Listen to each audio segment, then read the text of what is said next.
नमस्कार दोस्तों, stock market studies में फिर से एक बार आपको बहुत बहुत स्वागत है।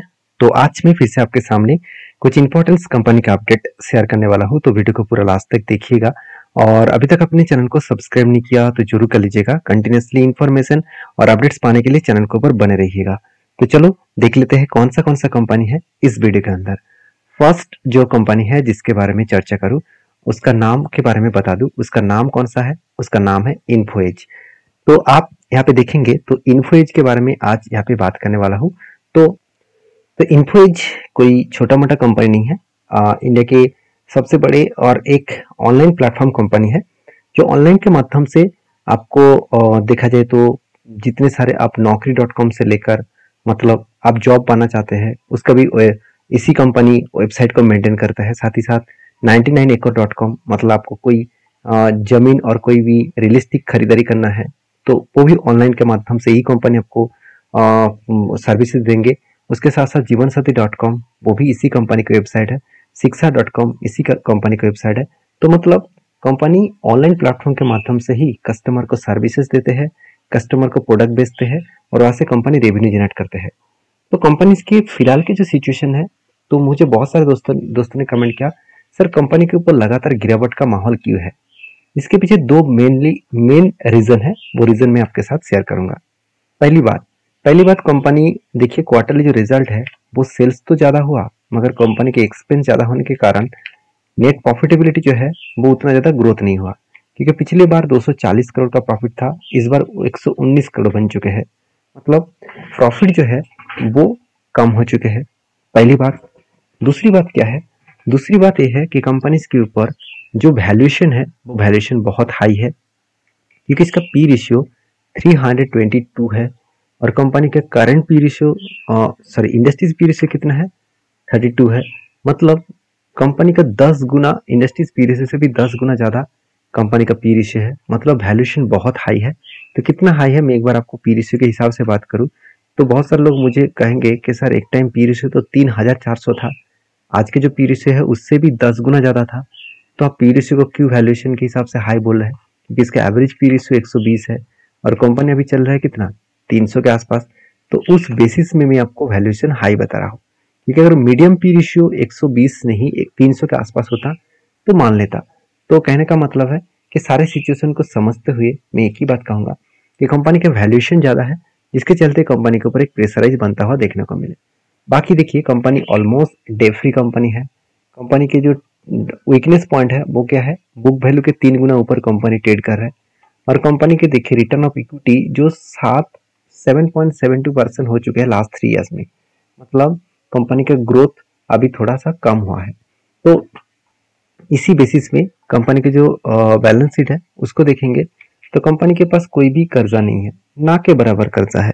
क्योंकि 275 करोड़ का कर्जा वो इजीली मिटा सकते हैं, क्योंकि कंपनी के हाथ में एक्स्ट्रा पैसे के हिसाब से कितना, 500 करोड़ है। तो 275 करोड़ वो इजीली कंपनी मिटा सकते हैं।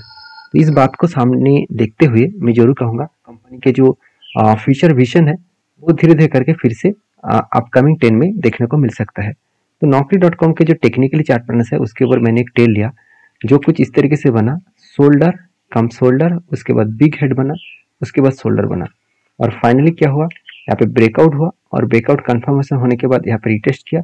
उसके बाद धीरे धीरे करके ऊपर जाने का कोशिश कर रहे हैं।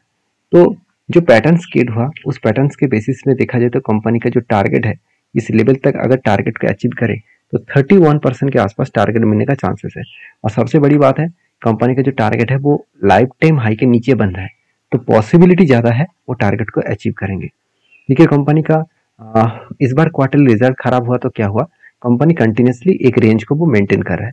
तो इस बेसिस में मैंने टेल लिया और टेड कहाँ तक जाकर रुकता है वो तो बाद में ही पता चलेगा। तो मेरा एंट्री तो पहले ही हो चुके हैं कि मैंने जो एंट्री लिया वो सिचुएशन के बारे में चर्चा करूँ।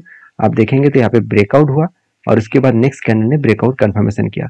तो जब रिटेस्ट किया, इस कैंडल ने रिटेस्ट किया, तब मैंने एंट्री लिया। और अभी देखिए फिर से यहाँ पे एक बार रिटेस्ट किया था, फिर से नीचे आने का कोशिश कर रहा है। क्यों? क्योंकि यहाँ पे 200 डेज जो मूविंग एवरेज है, मतलब 200 दिन का जो मूविंग एवरेज है, इस लेवल को टच करने का वो कोशिश करेंगे और यहाँ से वो रीबैक करने का कोशिश करेगा। तो आपके क्या राय है इस कंपनी के ऊपर, जरूर मुझे कमेंट्स करना। नेक्स्ट जो कंपनी है उसके बारे में चर्चा करूँ, उसका नाम है आर्कॉन इंटरनेशनल लिमिटेड। तो इस कंपनी के ऊपर सबसे पहले मैं टेक्निकली चार्ट पैटर्न के बारे में शेयर करूंगा। क्योंकि टेक्निकली अगर चार्ट पैटर्न के बारे में कहा जाए तो एक चीज़ को ध्यान रखना होगा कि टेक्निकली जो चार्ट पैटर्न बना है इस कंपनी के ऊपर, तो उसमें क्या बना, उसमें देखिए कंपनी के ऊपर एक काफ़ी धन पैटर्न बना था और फाइनली 25% का टारगेट था, इजीली 25% को टारगेट को अचीव किया। और टारगेट अचीव होने के बाद कंपनी के ऊपर देखिए धीरे धीरे क्या हुआ, ऊपर गया, उसके बाद बिग क्रैश हो गया। इस बिग क्रैश होने के पीछे एक रीजन भी है। जब बजट अनाउंसमेंट हुआ फरवरी मंथ में, तब देखा गया कि बजट में जो रेलवे का बजट होने वाला था वो बजट कुछ बताया गया नहीं गया, मतलब कुछ बजट में कुछ रेलवे के ऊपर एक्स्ट्रा बेनिफिट नहीं मिला, तो जिसके चलते कंपनीज के ऊपर थोड़ा सा प्रेशराइज बनता हुआ देखने को मिले। बाकी आर्कॉन इंटरनेशनल के ऊपर बाकी जो डेटा है उसमें आपको कुछ खराबी देखने को नहीं मिलेगा। जैसे आप एक बार नोटिस करना यहाँ पे एक चीज़ों को कि आर्कॉन इंटरनेशनल लिमिटेड के जो मार्केट कैप है वो 19,000 करोड़ के आसपास है। वैल्यूएशन के हिसाब से कंपनी के पी रेशियो और इंडस्ट्रीज पी रेशियो दोनों की सेम है, और R O C R O दोनों ही सेम टू सेम है और ठीक ठाक ही है, 15% के ऊपर है। और प्रोमोटर का होल्डिंग जो है वो 65% के आसपास देखने को मिला। बाकी इस कंपनी का जो क्वार्टर रिजल्ट है वो देखेंगे तो सेल्स पिछले बार की तुलना से इस बार सेल्स बढ़ा है, और क्वार्टरली जो रिजल्ट है उस रिजल्ट के बारे में बात करूं तो कंपनी का जो क्वार्टर रिजल्ट है उस बेसिस में देखा है तो कंपनी का नेट प्रॉफिट जो है वो लगातार बढ़ता हुआ तो देखने को मिले है, और क्वार्टरली जो रिजल्ट था पिछले बार का उस रिजल्ट को बीट नहीं कर पाए। तो इसी कारण के वजह से शेयर में एक प्रेशराइज बनता हुआ देखने को मिले और एक करेक्शन भी होता हुआ देखने को मिला है। तो इस कंपनी के जो अपडेट है उसके हिसाब से मैं अगर म्यूचुअल फंड के बारे में बात करूं तो आप देखेंगे तो म्यूचुअल फंड ने इस कंपनी के ऊपर इस बार कुछ क्वांटिटी ऐड किया, जो इतने दिनों से वो क्वांटिटी ऐड नहीं कर रहा था, जीरो होल्डिंग था। और एफआईएस ने भी 2% होल्डिंग को 4% तक लेके गए, और प्रोमोटर के पास पहले जो 73% होल्डिंग था उतना ही होल्डिंग है। तो बाकी होल्डिंग किसके पास है, पब्लिक के पास। तो इस सारी चीजों को सामने देखते हुए जो टेक्निकली चार्ट पैटर्न है वो मैं आपके साथ शेयर किया हूँ, जाकर आप इस टेक्निकली चार्ट पैटर्न को देख सकते हैं। फिलहाल के लिए मेरा कोई ट्रेड नहीं है, क्योंकि जब तक कोई पैटर्न्स ना बने तब तक मैं कोई भी ट्रेड नहीं लेने वाला हूँ। बाकी आपकी क्या राय है जरूर मुझे कमेंट्स करके बताना। नेक्स्ट जो कंपनी है उसका नाम है टाटा टेक्नोलॉजीज लिमिटेड। तो टाटा टेक्नोलॉजीज लिमिटेड जो है वो देखा जाए तो टाटा ग्रुप की कंपनी है और एक ट्रस्टेड कंपनी भी बोल सकते हैं। इसके ऊपर सबसे पहले मैं टेक्निकली चार्ट पैटर्न आपके साथ शेयर करूंगा, क्योंकि जो लोग मुझे बहुत बार बोल रहे थे कि ब्रेकआउट हो चुके हैं सर अभी क्या करूं, तो उसके लिए बता दूं कि ब्रेकआउट होने के बाद ही आपको जल्दबाजी नहीं करना है। जैसे आप देखेंगे तो जो टेक्निकली एक रेंज में आपके साथ शेयर किया था, इस रेंज के अंदर कंपनी अभी काम कर रहा है, इस चैनल के अंदर कंपनी बहुत दिनों से होल्ड कर रहा है। फाइनली यहाँ पे ब्रेकआउट हुआ था, उसको ब्रेकआउट कंफर्मेशन नहीं किया, सेकेंड टाइम फिर से ब्रेकआउट हुआ, उसको कंफर्मेशन नहीं किया, अभी थर्ड टाइम ब्रेकआउट करने का कोशिश कर रहा है। तो जब तक ब्रेकआउट कंफर्मेशन नहीं करेगा, ब्रेकआउट कंफर्मेशन का मतलब क्या है, देखिए ब्रेकआउट किया, कंफर्मेशन किया, उसके बाद अगर रिटेस्ट करके फिर से वापस आया, फिर से वापस कोई ग्रीन कैंडल दिखे तो सोचिएगा यहाँ से वो ऊपर जाने का कोशिश करेंगे, क्योंकि बायर यहाँ पे बहुत जबरदस्त एक्टिव हो जाएगा, और एक्टिव होने के कारण वो ऊपर पुश करेंगे। तो कहाँ तक पुश कर सकते हैं, इसका जो प्रीवियस स्विंग हाई है उस स्विंग हाई तक इसको पुश कर सकते हैं। बाकी इस कंपनी के ऊपर मैं यही कहूंगा, ये कंपनी इसके ऊपर आपको सारी चीजों को देखते हुए आपको काम करना पड़ेगा। हाँ, आप कह सकते हैं कि कंपनी के अंदर क्या सर गड़बड़ी है जिसके चलते इतना बड़ा फॉल देखने को मिला, बिल्कुल नहीं।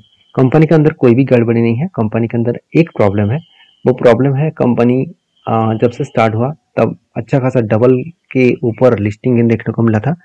तो जितने सारे लोग इन्वेस्टमेंट करके रखे थे वो एक एक करके माल बेच रहे हैं, तो प्राइस इसीलिए नीचे आ रहा है क्योंकि लोग माल बेचकर भाग जा रहे हैं। तो भाग नहीं रहा, उसका प्रॉफिट बुक हो रहा है, तो प्रॉफिट बुक खत्म हो जाएगा तो फ्रेश एंटी फ्रेश बाइंग फिर से दिखेगा और फिर से वो कम बैक करेंगे। तो इसका मतलब है आपको कंपनी के ऊपर ट्रस्ट करके बैठे रहना चाहिए। हाँ, जो लोग इस कंपनी के ऊपर एंटी ले चुका है उसके लिए बता दूं, कंपनी कोई छोटा मोटा कंपनी है और सबसे ज़्यादा टाटा ग्रुप के साथ जुड़े हुए कंपनी है, और टाटा मोटर्स के ऊपर सबसे ज़्यादा कंपनी सर्विसेज देते हैं, जिसका बेसिकली जो देखा जाए तो जैगुआर और लैंड रोवर जो गाड़ियाँ है उसी की सर्विसेज, मतलब उसी के सपोर्ट के लिए, सर्विसेज के लिए इस कंपनी खुद के बिजनेस को आगे बढ़ा रहा है। तो इस कंपनी के ऊपर फोकस रखिए, और आपकी क्या राय है इस सारे कंपनीज के बारे में जरूर कमेंट्स करके बताइए, क्योंकि मेरे तरफ से कोई भी कंपनी का बाय एंड सेल का रिकमेंडेशन नहीं है।